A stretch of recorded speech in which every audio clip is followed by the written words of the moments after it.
Assalamualaikum warahmatullahi wabarakatuh.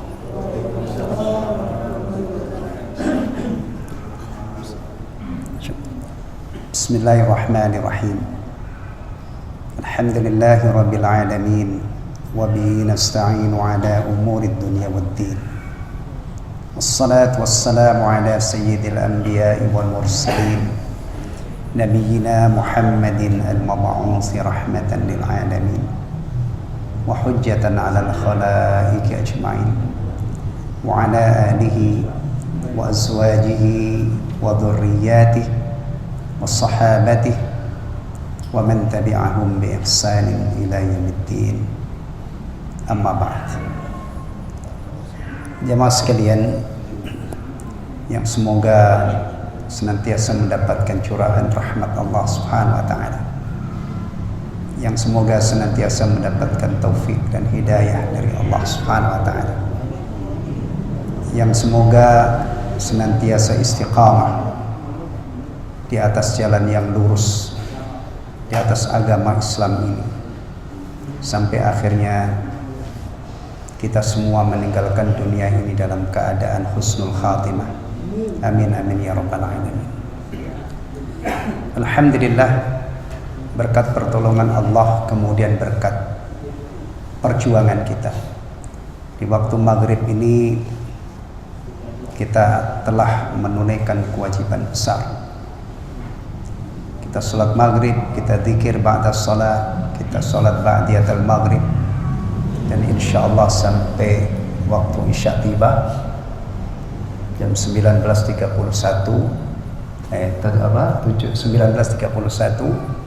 kita akan sama-sama mengkaji kitab Al-Adabul Mufrad. Jemaah sekalian, Allah tabaraka wa ta'ala berfirman, ya ayyuhalladzina amanu dkhulu fis silmi kafah. Wahai orang-orang beriman, masuklah kamu ke dalam Islam secara kafah. Secara kafah itu diantara tafsirnya adalah secara totalitas. Jadi jangan beragama ini milih-milih. Ya, misalnya akhlaknya bagus tapi akidahnya tidak bagus. Akidahnya bagus tapi akhlaknya tidak bagus. Atau rajin ibadah tapi akhlaknya tidak bagus.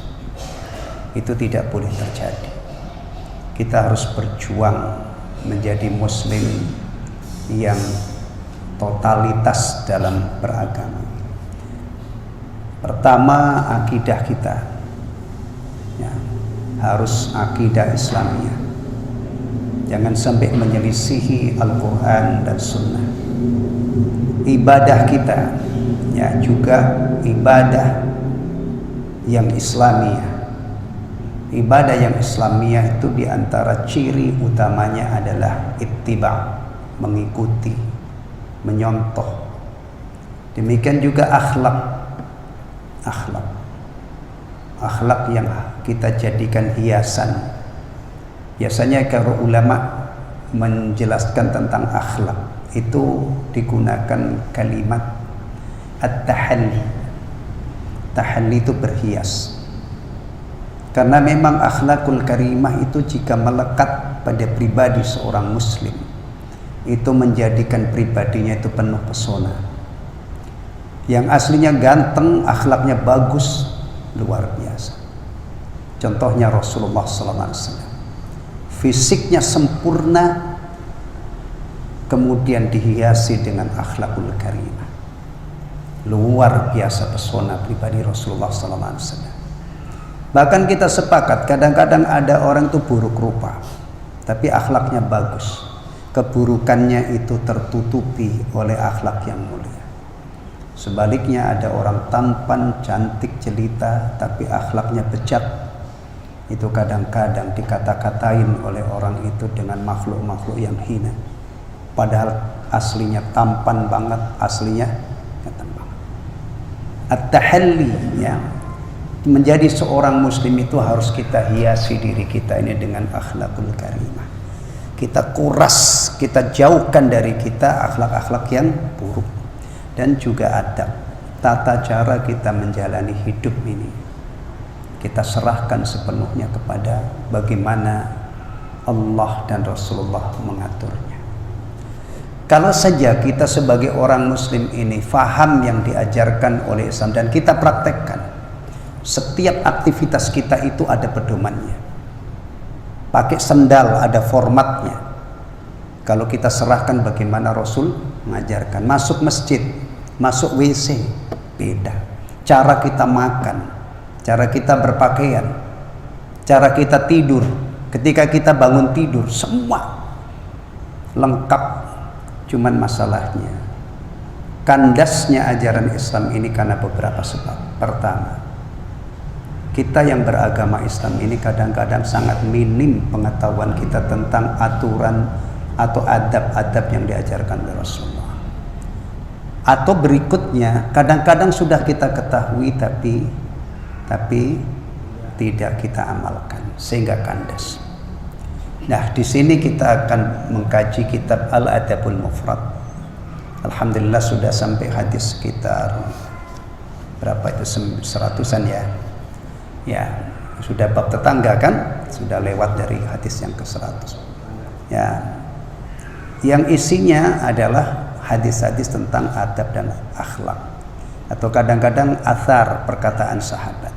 Jadi kalau kita adakan majelis taklim, kitab yang dikaji itu adalah Al-Adabul Mufrad, berarti kita sedang belajar adab dan akhlak. Meskipun umurnya kadang-kadang sudah berapa, yang paling sepuh berapa? Ini tadi Mbah ini cerita lahirnya 1943 beliau. Saya 64. Ada berapa? Nggak apa-apa. Kalau setelah kita cocokkan dengan yang kita kaji, alhamdulillah selama ini kita praktekkan, kita bersyukur kepada Allah, ya kan? Mudah-mudahan apa yang sudah saya praktekkan ini sudah benar selaras dengan ajaran Rasulullah menjadi tabungan saya. Kalau selama ini ada yang kurang, kita sempurnakan dengan ilmu yang kita pelajari. Jadi ilmu itu tidak ada basinya. Dulu misalnya ya ada orang itu ramah banget, ramahnya itu alami. Kalau istilah dalam akhlak itu jibillah, asli dari sana. Allah anugerahkan, karena akhlak itu ada yang jibillah. Asli orang itu tawadhu, murah, senyum, gampang menyalami orang, gampang berjabat tangan. Aslinya, ya kan? Kemudian dia belajar, ternyata itu adalah memang hal-hal yang diajarkan dalam Islam. Kira-kira kapok atau makin semangat? Wah, kapok selama ini. Ternyata yang saya lakukan itu bagus, kan nggak mungkin kan? Berarti dia tambah apa? Tambah semangat karena. Atau sebaliknya, seorang sekarang meneng aja, diem, ketemu sama muslim tuh nggak ada ekspresi sayang, apa gembira, nggak ada. Oh, ternyata sikap saya selama ini nggak benar. Karena Nabi mengajarkan senyummu yang kamu persembahkan kepada muslim ketika ketemu itu sedekah. Jangan kamu remehkan kebaikan sekecil apapun meskipun hanya menampakkan wajah yang berseri-seri ketika ketemu saudara sama muslim. Saya harus berubah. Itu gambaran tentang manfaat ilmu. Kalau selama ini yang kita lakukan ternyata alhamdulillah, saya itu dididik di masyarakat saya dan di keluarga saya, memberi dengan tangan kiri ya, menerima dengan tangan kiri itu kalau di tempat saya itu nggak pantas, nggak sopan. Itu hanya nggak sopan aja. Alhamdulillah menjadi kebiasaan saya dari kecil sampai sekarang. Setelah saya pelajari, ternyata bukan sekedar sopan. Ini adalah bagian dari ajaran Islam. Dianjurkan kita kalau memberi itu dengan tangan kanan, menerima dengan tangan kanan. Makan apalagi. Nah, akhirnya ya alhamdulillah. Kalau dulu itu sebatas sopan gitu kan, sopan atau tidak sopan. Sekarang setelah tahu, ternyata ini adalah bagian yang diajarkan oleh Rasulullah Sallallahu Alaihi Wasallam. Ya.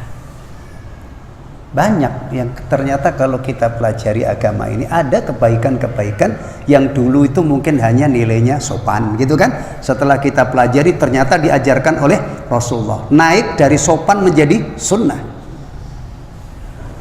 Alhamdulillah. Baik, ikhwatal iman rahimani wa rahimakumullah. Ada dua hubungan yang tidak boleh mungkin kita pilih. Harus kita jaga. Tidak mungkin kita pilih dua hubungan. Ada hablum minallah, ada hablum minan nas. Ada ungkapan lain lagi, ihsan kepada Allah dan ihsan kepada sesama manusia.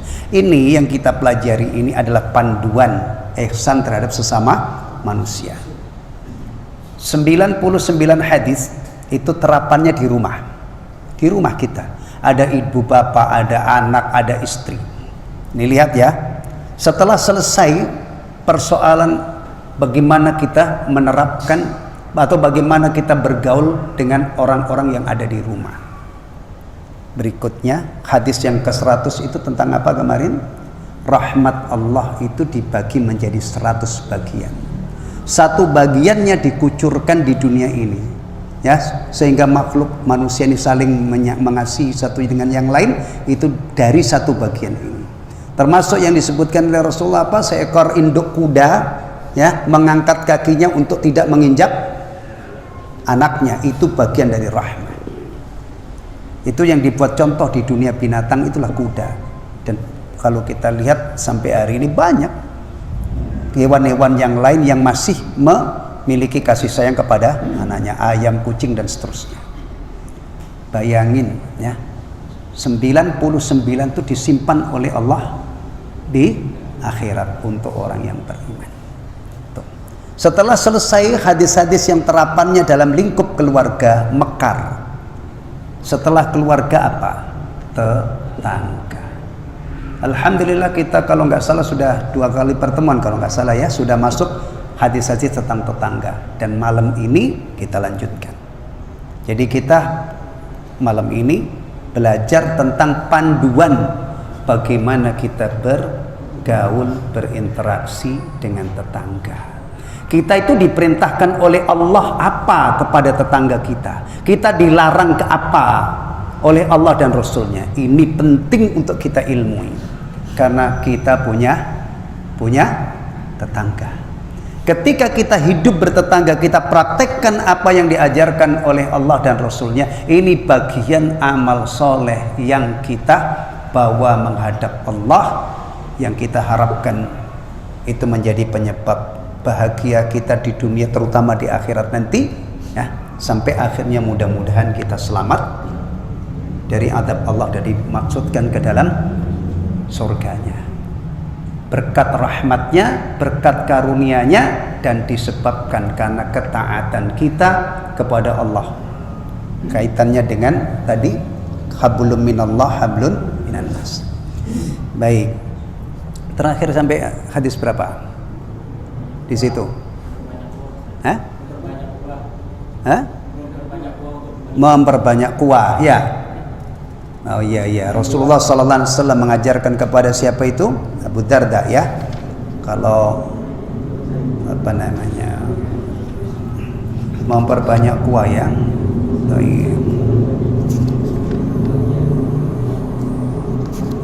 Memperbanyak kuah. Baik ya. Berarti hadis nomor 113 ya. Baik. Sebelumnya, ini penting untuk kita mulai dari sini. Bab la yashba'u duna jarihi. Bab jangan sampai orang muslim itu kenyang namun tetangganya lapar. Jangan sampai kenyang tapi tetangganya lapar. Ya. Nabi sallallahu alaihi wasallam bersabda, "Laisal mu'minu alladhi yashba'u wa jaruhu ja'i." Bukanlah orang mukmin yang sempurna imannya orang yang kenyang sedangkan tetangganya lapar. Kita tahu tetangga lapar itu gimana? Hah? Nunggu dia nggak ngetuk pintu kita, "Pak, saya lapar, minta makan." Seharusnya kita tahu sebelum dia minta-minta. Ya kita tahu lah orang tetangga, oh ini nggak punya apa namanya kerjaan, ini bisa. Itu namanya kalau mencermati keadaan orang lain tetangga supaya kita bisa berbuat baik. itu terpuji. Kita peduli namanya. Tapi kalau kita nyari-nyari aibnya, ngorek-ngorek aibnya, lewat pembantunya, ada pembantu lewat, kamu di rumah majikanmu gimana itu? Dikasih makan apa kamu? Digaji berapa kamu? Itu suka ngomel-ngomel nggak sama kamu? Wah, ini namanya apa? Tajassus, nyari-nyari kesalahan, itu diblokir. Tapi kalau ya Allah ini tetangga saya ini sudah tidak punya kerjaan, dia korban PHK, anak-anaknya kecil-kecil, wah ini pasti butuh bantuan. Tidak usah nunggu dia ngemis-ngemis minta-minta, kita turun tangan membantu sesuai dengan kemampuan kita. Ini adalah luar biasa, termasuk mempraktekkan ini tadi, jangan sampai kita berkecukupan kenyang tapi tetangga kita lapar. Masya Allah, Islam itu mengajarkan begini. Tapi lihat realita. Kadang-kadang ada orang Islam tuh duitnya tuh melimpah ruah, bayar zakat aja enggak. Tetangganya miskin itu boro-boro dapat bagian zakat. Kalau dia bayarkan mestinya ya, biasanya ya. Ini misalnya 1 miliar, zakatnya berapa? 25 juta. Kalau dibagi sejuta-juta kan 25 orang kan. Tetangganya yang dekat ini ya. Ini alhamdulillah saya ada kelapangan rezeki, ini zakat saya tolong terima. Dikasih 1 juta lewat zakat. Masya Allah. Dan yang orang yang menerima kebaikan itu diajari oleh Rasulullah untuk membalas meskipun hanya dengan minimal dengan doa. Terima kasih Pak, terima kasih, mudah-mudahan Allah berkahi doa berkahi harta Bapak ya. Semoga Allah mudahkan semua urusannya. Tahun depan bisa jadi itu zakatnya 50 juta. Sudah 2 miliar. Karena dia bersyukur, karena dia dapat doanya orang-orang fakir yang dapat kebaikan. Itu baru dari pintu zakat. Belum lagi kalau lihat orang lapar. Baik. Berikutnya bab yuksiru ma'il mar fayuksimu fil jiran. Ini ya, memperbanyak kuah gulai atau sayur ya, kue. Lalu dibagikan ke tetangga. Ya begini ini tentunya tidak letterlek lah kita memahaminya ya. Masa cuman masak dikasih kuahnya doang yang. Nah, ini dari mana ini sumbernya? Dari mana ini? Dari dapur. Dapur itu yang membiayai aslinya siapa? Suami. Ngasih nafkah kepada istri, ya kan? Istri yang masak, ya kan? Nah, itu idealnya, tapi kadang-kadang itu ada suami itu numpang hidup sama istrinya. Bahkan ada laki-laki yang mentalnya sudah tidak laki-laki lagi, memang berburu janda kaya, berburu anak orang kaya supaya bisa hidup. Oh, ya. Padahal itu nggak jaminan orang yang berburu anak orang kaya kemudian nanti hidupnya nggak jaminan. Hidup ini penuh dengan kejutan, ya kan? Nah, makanya kalau orang yang nikahnya model begitu itu aduh. Nikah itu kalau dari awalnya itu sudah lurus, ya. Nikah supaya saya terhindar dari fitnah wanita. Itu ada jaminan dari Allah akan ditolong, ya. Bahkan Rasulullah bersabda, salasun haqqun 'alallahi aunuhum. Ada 3 golongan yang pasti ditolong oleh Allah. Salah satunya adalah an-nakihu yuridul afaf. Nah, orang yang menikah yang niatnya itu untuk menjaga kesucian diri. Alhamdulillah. Wa may yattaqillaha yaj'al lahu makhraja. Ini dari dapur ya, sumbernya ya dari dapur. Masak ya, kemudian berbagi dengan tetangga ya, tidak tiap hari lah juga, itu tidak lazim. Biasanya pada saat-saat tertentu itu ada berbagi dengan tetangga. Ini dari dapur. Dapur itu kalau kita runut, yang membiayai, yang menafkahi adalah kepala keluarga. Yang masak istri, umumnya gitu ya. Nah ini kalau suaminya ngerti jalur kebaikan ini ya, nih ya, misalnya akhir pekan dikasih nafkah ekstra yang biasanya 50.000 kasih 100.000, kamu masak ya, tetangganya bagi. Dari mana? Yang menghidupkan ajaran ini siapa? Berawal dari pemimpin keluarga. Atau kalau istrinya memang solehah, kadang-kadang yang berinisiatif Istri, Pak, ini kan akhir pekan itu Pak, tetangga sebelah kayaknya sudah lama deh kita nggak ngasih. Tambahin dong nafkahnya, nanti saya masak ya Pak. Rumah tangga itu begini-begini ini mestinya hidup, syiar begini ini hidup. Ya, karena memang tata rumah tangga itu dibangun dengan semangat tolong menolong dalam kebaikan. Kalau suaminya yang berinisiatif, alhamdulillah, memang itu aslinya kewajiban memang dari situ karena pemimpinnya kan. Tapi kalau suaminya lupa, bisa istrinya yang ngerti, dia yang berinisiatif, suaminya juga tidak keberatan. Akhirnya bab yang kita pelajari ini jalan. Ya, baik. An Abi Dzar dari Abu Dzar, beliau berkata, Abu Dzar radhiyallahu anhu, "Awsani Khalili sallallahu alaihi wasallam bi thalath." Kekasihku Rasulullah sallallahu alaihi wasallam berwasiat kepadaku dengan 3 hal. Asma'u wa ati walau li 'abdin mujadda'il atraf. Saya mendengar dan saya taat meskipun terhadap hamba sahaya yang ujung-ujung jarinya putus. Jadi maksudnya ini taat kepada pemimpin, ya, taat. Meskipun seandainya pemimpinnya itu adalah seorang hamba saya yang ujung-ujung jarinya itu buntung, nggak sempurna. Ini masalah besar. Taat kepada pemimpin ini salah satu prinsip agung. Kalau misalnya di suatu wilayah atau suatu negara rakyatnya itu sudah tidak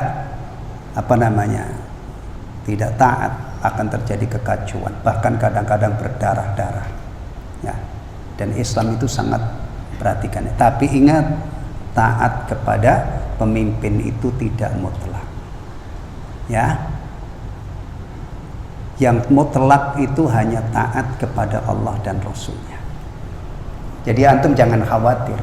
Agama kita ini sudah menjaga kehormatan kita. Taat kepada pemimpin itu dalam hal tidak maksiat kepada Allah. Antum pernah nggak sebagai warga ini, contoh ini, antum diperintah orang-orang Islam jangan mengamalkan Islamnya, jangan ada yang sholat, bulan Ramadan jangan puasa, pernah nggak? Alhamdulillah, itu sekedar contoh ya. Jadi kalau antum maksiat itu nggak disuruh, nggak dipaksa, ya. Kayak kemarin itu ada nggak kewajiban merayakan tahun baru Masehi? Nggak ada imbauan. Saya juga di RT aja nggak ada edaran pada keluar ke Monas ya, keluar ke HI, nggak ada. Tapi nggak usah disuruh. Oh, saya dengar beritanya itu ya, katanya narasinya di berita itu ya, Monas penuh dengan lautan manusia, HI sampahnya itu 130 sekian ton, sampah tahun baru. Padahal kalau botol ini berapa gram? Antum bayangkan kalau seandainya itu sampahnya itu botol ini saja, beratnya 130 ton itu, udah pikir sendiri. Baik, itu yang pertama ya, masalah prinsip besar ini, prinsip besar. Wa idza sana'ta maraqatan, apabila kamu memasak gulai atau sayur. Kalau zaman Nabi atau orang Arab kayaknya nggak ada sayur asem ya, nggak ada, gulai biasanya ya. Makanya kalau Maroko itu kalau saya terjemah sayur itu kayaknya enggak, gulai, ya kan? Bumbunya kental-kental, kemudian masya Allah itu, kalau ini kapulaganya macam-macam ya, kuat aromanya. Kemudian apa? Summandur ahla baitin min jiranika. Kemudian perhatikan keluarga tetanggamu. Fa'asibhum minhu bima'ruf. Lalu berikanlah kepada mereka dengan cara yang baik. Nah, nih. Kemudian wasallis salata liwaqtiha, dan salatlah kamu pada waktunya. Fa in wajadtal imama qad shalla, kalau kamu sudah mendapatkan imam sudah salat, waqad akhrajta salataka wa illa fahiya nafiyah, maka kamu telah menjaga salatmu, kalau tidak maka itu salat sunat. Maksudnya begini, kalau kamu sudah salat, kemudian masih mendapatkan di masjid yang lain ada jamaah yang masih melaksanakan sholat, kamu datang ke situ, hendaknya kamu bergabung. Sholatmu itu yang kedua ini menjadi sholat sunnah. Ini menunjukkan betapa pentingnya menjaga persatuan. Kalau misalnya ada orang, kita ini sedang sholat, ada orang yang tadi sudah sholat di masjid lain, datang ke sini, dia duduk di belakang. Timbul pertanyaan enggak? Kan tidak tahu orang kalau dia sudah sholat, tidak tahu kan? Nah, sebaiknya begitu itu dia tetap ikut jamaah di sini supaya tidak menimbulkan fitnah. Nah, lalu sholatnya itu gimana? Kan tadi sudah sholat, sholatnya menjadi sholat sunnah. Taib. Fiqhul hadis, kesimpulannya ya. Yang pertama, istihbabu nuskhil ahibbah wal ashab.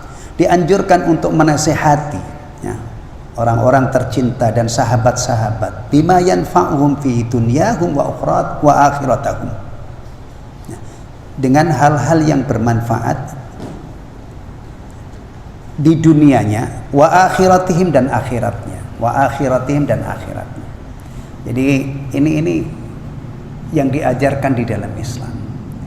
Bahkan agama Islam itu memang prakteknya adalah nasihat, gitu kan? Nasihat kepada kaum muslimin untuk supaya mereka itu menunaikan hak-hak Allah, menauhidkan Allah, taat, takwa dan seterusnya. Menasehati kaum muslimin supaya mereka menunaikan hak-hak Rasulullah.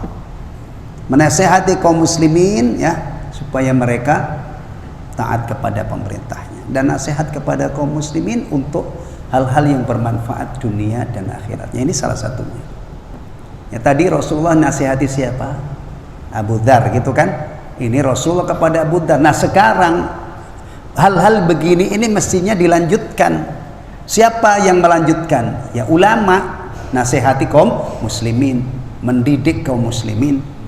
Maka kenali baik-baik ya, orang yang disebut ulama itu siapa? Pertama, dia faham Al-Quran dan Sunnah, punya ilmu syar'i. Kemudian dia peduli dengan keadaan umat, dia ajarkan. Ya, jadi kalau kita ingin melihat apakah orang itu benar-benar ulama, lihat aja hidupnya. Untuk apa?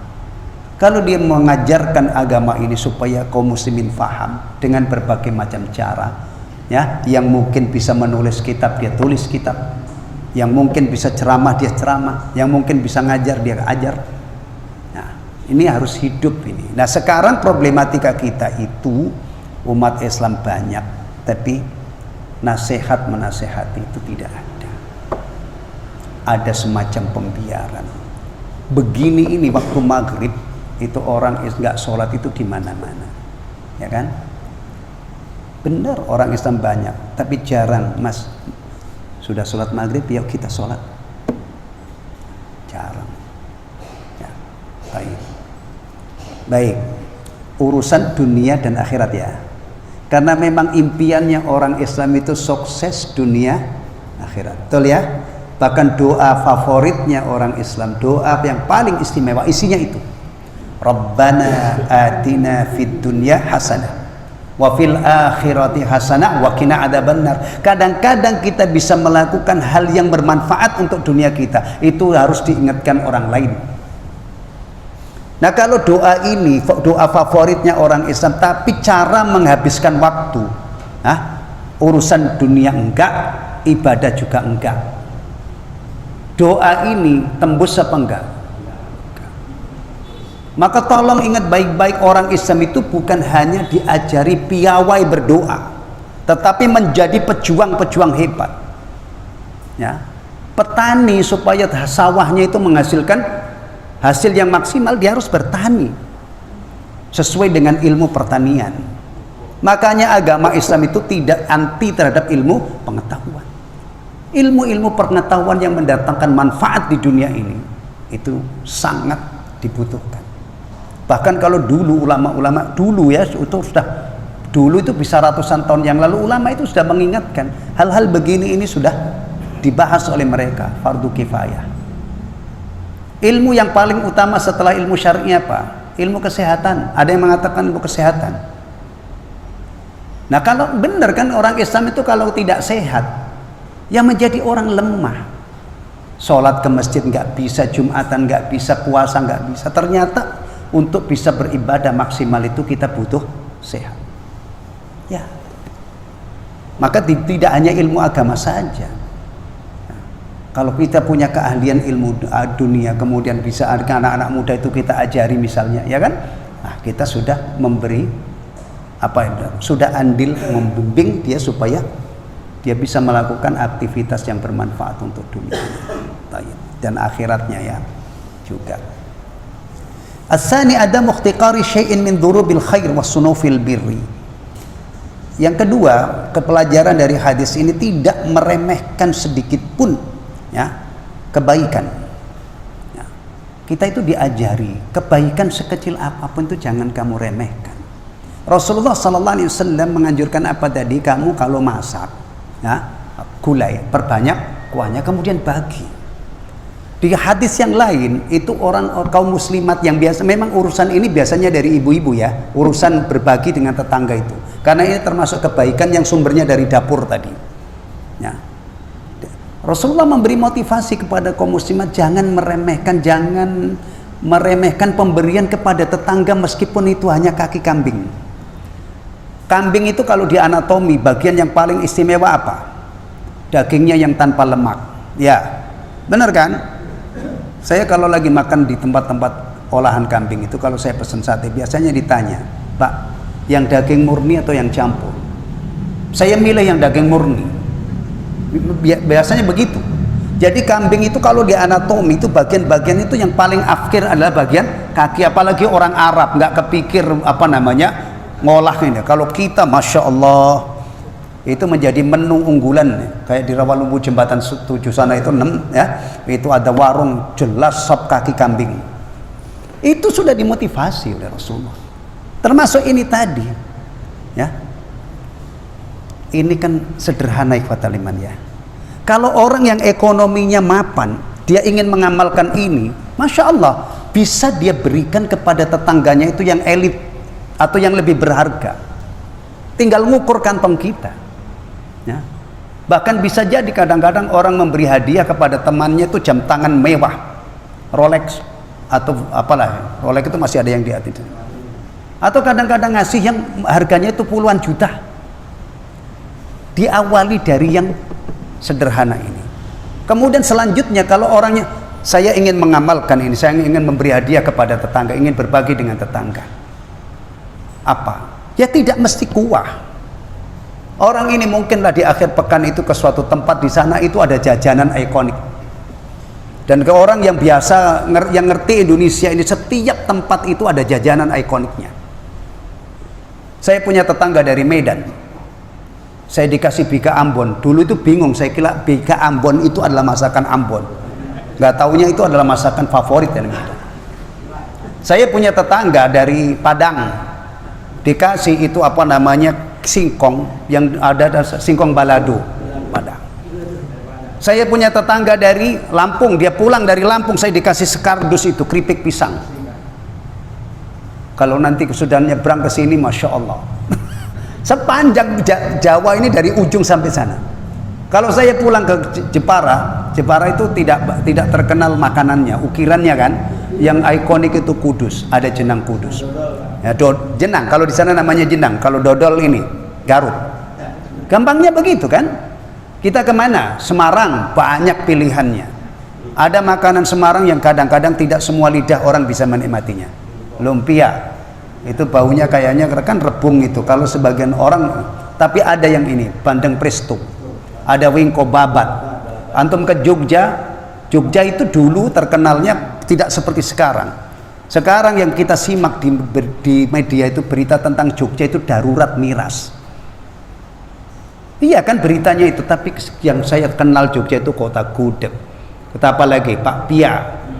Nah, iya. Antum bayangkan kalau ini sudah menjadi bagian dari keislaman seorang muslim. Dia pengen mencari ganjaran dari Allah dengan berbagi kepada tetangga. Dulunya Rasulullah ngajarkannya kepada Abu Dzar adalah kalau kamu masak kuah, masak gulai, perbanyak kuahnya. Ini kan sekedar contoh. Kalau kita cerdas menangkap hadis ini, oh, ini ada makanan bagus nih. Atau tidak usah jauh-jauh, misalnya ke pasar lagi musim sesuatu. Musim apa misalnya? Sekarang rambutan sudah musim, ya kan? Nah, ini kalau ajaran ini sudah nancep di hati, dia selalu nyari-nyari ada apa yang bisa saya bagikan dengan tetangga. Begini-begini ini tidak cukup hanya dibaca. Idealnya kita baca, kalau selama ini sudah alhamdulillah ternyata perbuatan saya itu adalah memang diajarkan. Kalau belum, bismillah, kita mulai. Nah, supaya ada hasilnya. Tayyib. Fa innaha kullaha ma'ruf. Fa innaha kullaha ma'ruf. Karena semua kebaikan itu bagus, jangan diremehkan. Ya. Jadi kalau kita bicara bekal yang kita siapkan ya untuk akhirat, itu adalah pertama tauhid, itu kunci surga. Atau yang lebih umum iman, kemudian amal-amal soleh, kewajiban-kewajiban besar, ya, sampai hal yang kecil-kecil begini ini. Termasuk kita diajari dalam agama kita menyingkirkan gangguan dari jalan, itu adalah cabang iman yang paling rendah. Kalau kita jalan ketemu ini, ketemu ada paku, ada serpian metal beling, kita diuji, ilmunya ada, tapi kadang-kadang malas untuk mempraktekkan. Sehingga ketika kita jalan, ada paku, kita sebenarnya itu bisa mengambil, tapi akhirnya tidak kita ambil. Akhirnya kena orang, bannya bocor. Padahal kalau kita ambil, kita bisa menghindarkan itu. Orang Islam itu diajari sampai segini ini. Masya Allah. Ya. Ajaran Islam itu ajarannya loh ya, luar biasa. Cuman kadang-kadang sekali lagi tadi, ajaran yang luar biasa ini tidak menjadi kenyataan karena beberapa sebab. Salah satunya banyak yang belum mengetahui. Sekalinya tahu penyakit kita itu kadang-kadang tidak semangat untuk mengamalkan. Tayyib. Al-ihtimamu bi ada'is salati fi waqtiha, perhatian menunaikan salat pada waktunya. Masya Allah. Salat itu bukan hanya sekedar sholat, tapi diperhatikan waktunya. Maka di dalam Al-Quran itu ada ancaman berat banget terkait dengan orang yang sholat tapi dari sisi waktunya tidak beres, tidak sampai meninggalkan. Fawailul lil musallin. Siapa yang memahami ayat ini adalah ancaman untuk orang yang meninggalkan sholat? Bukan. Orang jelas ayatnya ke neraka wail. Kalau di negeri kita ini para kiai itu biasanya mengatakan fawailun, untuk neraka wail untuk orang-orang yang sholat. Tapi jangan diputus sampai di sini. Alladzina hum an salatihim sahun. Orang-orang yang melalaikan sholatnya, meremehkan sholatnya. Salah satu bentuk meremehkan sholat itu waktunya sudah datang, ya, entar. Entar itu kalau orang yang imannya kuat, remnya pakem, mungkin 5 menit, 10 menit masih dapat jamaah. Tapi kalau entarnya ini setengah jam, 1 jam, kira-kira kita tinggal di sini ini ya, di Sepanjang Jaya ini, Sepanjang Jaya ya. Tapi Jibut suka Sepatan juga, beda, sama sepanjang, sama kan? Nah, karena saya pernah naik taksi itu, saya bilang Sepatan, orangnya bingung, Sepatan itu mana Pak ya? Akhirnya saya Sepanjang Jaya baru, oh iya Sepanjang Jaya, pengerti. Oh gitu, Sepatan itu kampungnya. Ya, sekarang misalnya ya, ini waktu maghrib tiba. Waktu maghrib tiba, adzan sudah berkumandang, ada orang entar, sampai setengah jam. Kemudian dia keluar, muter-muter di wilayah sini, masih ada nggak masjid setengah jam setelah adzan itu masih sholat maghrib atau belum? Udah bablas lah, lewat. Kadang-kadang setengah jam saja itu kita sudah ketinggalan jamaah. Ketinggalan jamaah itu kalkulasinya Masya Allah, jangan dianggap remeh. Kehilangan kesempatan untuk mendapatkan ganjaran 27 kali lipat. Ketinggalan jamaah itu kalau isya, ketinggalan peluang untuk mendapatkan ganjaran separuh qiyamul lail, setara dengan qiyamul lail separuh malam. Ketinggalan ganjaran, ketinggalan jamaah sholat subuh, itu berarti kalau dikalkulasi berdasarkan sabda Nabi sallallahu alaihi wasallam, kita ketinggalan peluang untuk mendapatkan ganjaran seperti qiyamul lail semalam suntuk.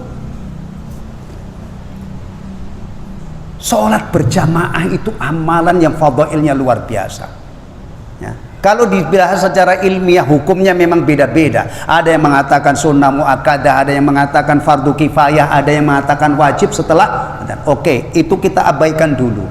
Tapi kita lihat apa yang dijanjikan oleh Allah Tabaraka wa ta'ala melalui lisan Rasulullah. Hamba ini kalau bersolat berjamaah itu dapat apa? Banyak banget. Bahkan ada buku kecil, tipis, ya, lebih tipis dari Marlboro. Kalau ditaruh di tas saku itu lebih tipis daripada jarum, lebih tipis daripada gudang garam. Tipis. Penulis menunjukkan kepada kita 40 manfaat sholat berjamaah. Dan itu bukan omong kosong. Semuanya didasarkan kepada dalil-dalil. Artinya penulis sudah berusaha untuk menunjukkan setiap fadilah itu bukan omong kosong, tetapi itu diambil dari apa yang dikhabarkan dan diajarkan oleh Rasulullah SAW. Dan antum tahu siapa yang meriwayatkan hadis bahwa sholat berjamaah isya itu ganjarannya seperti qiyamul lail separuh malam, dan sholat berjamaah subuh itu seperti qiyamul lail semalam suntuk. Siapa? Utsman ibnu Affan, sahabat Nabi yang kaya raya, yang biasanya maaf hari ini orang itu kalau kaya raya biasanya nggak sempat ngurusin sholat. Iya, saya sering katakan itu. Yang meriwayatkan ini loh, sahabat yang meriwayatkan sabda Nabi, hadisnya riwayat Muslim, di Riyadhus Shalihin ada, tidak usah Sahih Bukhari, terlalu tinggi itu. Di Riyadhus Shalihin dikutip oleh Imam Nawawi.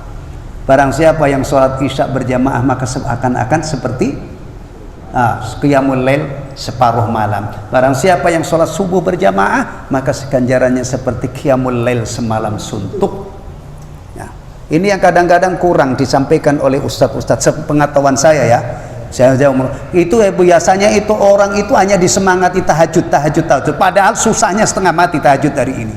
Mestinya level ini dipromosikan. Kalau antum lolos tahajud, belum bisa tahajud, tolong usahakan jangan lolos sholat subuh berjamaah. Mudah-mudahan terkompensasi lolosnya kita sholat tahajud terkompensasi dengan fadilah sholat subuh. Dan saya yakin kalau orang-orang yang tinggal di suatu tempat, ustadz-ustadznya, kiai-kiainya masif menyampaikan hal-hal seperti ini, saya yakin mudah-mudahan ada hasilnya. Masjid menjadi makmur, ada orang-orang berburu fadilah ini. Dan ini kadang-kadang hal-hal seperti ini di suatu tempat itu tidak disuarakan, ya. Baik. Kemudian yang keempat, masyru'iyatus shalah ma'al imam naflan. Disyariatkan sholat bersama imam sebagai sholat sunnah. Lilladzi shalla fi baitihi au naqfi, bagi orang yang sudah sholat di rumahnya atau yang lainnya, walau fi jamaah, meskipun dia telah berjamaah. Tadi yang saya contohkan, seandainya saya ini sholat di suatu masjid, ya, berjamaah, saya datang ke masjid lain, nah di situ masih ada jamaah, dianjurkan ya untuk ikut sholat. Sholatnya sebagai sholat sunnah, dan itu sangat mungkin. Kenapa? Karena iqamatnya masjid itu tidak serentak. Saya alhamdulillah sering ngaji di masjid kami di Jembatan 11. Itu jeda subuhnya saja itu 20 menit. Kalau saya yang saya pakai jeda waktu subuh itu 20 menit. Sholatnya kadang-kadang subuh itu kan sunahnya agak panjang ya, sholatnya 10 menit. Jadi kalau sholat sekarang ini selesai itu jam 5. Tetangga saudara saya yang sholat di masjid yang lain ingin ikut taklim, itu kadang-kadang dia masih dapat sholat saya di masjid At-Taqwa itu, dia bergabung.